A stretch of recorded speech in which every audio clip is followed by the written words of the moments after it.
সাক্ষী দিয়েছেন, সেই সাক্ষীতে উনি বলেছেন নাসির তাকে প্রলুব্ধ করে নাই, তার সাথে বেবিচারও করে নাই, বৈধভাবে তালাক দিয়ে 5 বছর পর তার সাথে বিবাহ হয়েছে। শেষ। বিপক্ষে এই দুটিটা আসলে কি নিয়ে চিঠি হয়েছিল? এই ব্যাপারে সাক্ষ্য দেখার পর বলবো, এখন না। স্যান্ডেলিনা সো, রূপচর্চায় আভিজাত্য। আমরা জেরা করেছি, জেরা কন্টিনিউ আছে। আগামী 8 এপ্রিল আদালত নেক্সট ডেট ধার্য করেছে। বাদী উপস্থিত আছেন। বাদী উপস্থিত পারেন আছেন। এটা যদি একটু বলেন, মানে আসলে আজকে কি হলো, কি কি জেরা করলেন আপনারা? আবার একটু পূর্ণাঙ্গভাবে বলা যাবে। আমরা অন্য কোথাও বলে এখানে হলে তো আপত্তি দিচ্ছে। তো চলমান, আমরা এই বিষয়ে মন্তব্য করবো না।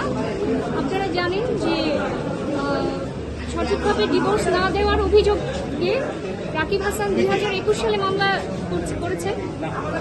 দায়ের করেছেন। উক্ত মামলাটি পরবর্তীতে পিবিআই তদন্ত করে ঘটনার প্রাথমিক সত্যতা পান এবং পরবর্তীতে আদালত বিজ্ঞ আদালত আসামি তামিমা সুলতানা এবং আসামি নাসির হোসেনের বিরুদ্ধে চার্জ গঠন করেন।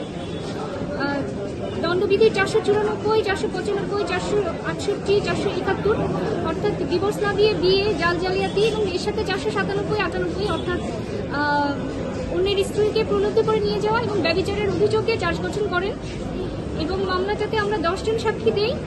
এর মধ্যে বাদী একজন সাক্ষী এবং অন্যান্য সরকারি কর্মকর্তা অর্থাৎ ডাক বিভাগের যিনি ছিলেন, তারপর চেয়ারম্যান যারা ছিলেন তারা সাক্ষ্য দেন। অর্থাৎ মোট বাদী পক্ষ হিসেবে আমরা 10 জন সাক্ষ্য উপস্থাপন করি।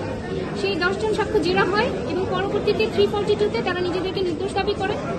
আজকে সাফাই সাক্ষীর তারিখ ছিল। এক নং আসামি তামিমা সুলতানা তিনি সাফাই সাক্ষী দিয়েছেন। সাফাই সাক্ষীতে তিনি দাবি করেন, তিনি তার জবানবন্দি দিয়েছেন। আমরা সেটাতে জেরা করেছি, জেরা চলমান রয়েছে এবং আগামী 8 এপ্রিল 2026 তারিখ পরবর্তী এই জেরা কন্টিনিউশন চলবে এবং আসামি ক্রিকেটার নাসির হোসেন সেদিন জবানবন্দি দিবেন বলে আমরা আশা করি। আমরা জেরা শেষ হলে আপনারা যখন এই ডকুমেন্টগুলো পাবলিক ডকুমেন্ট হবে তখন আপনারা সব জানতে পারবেন।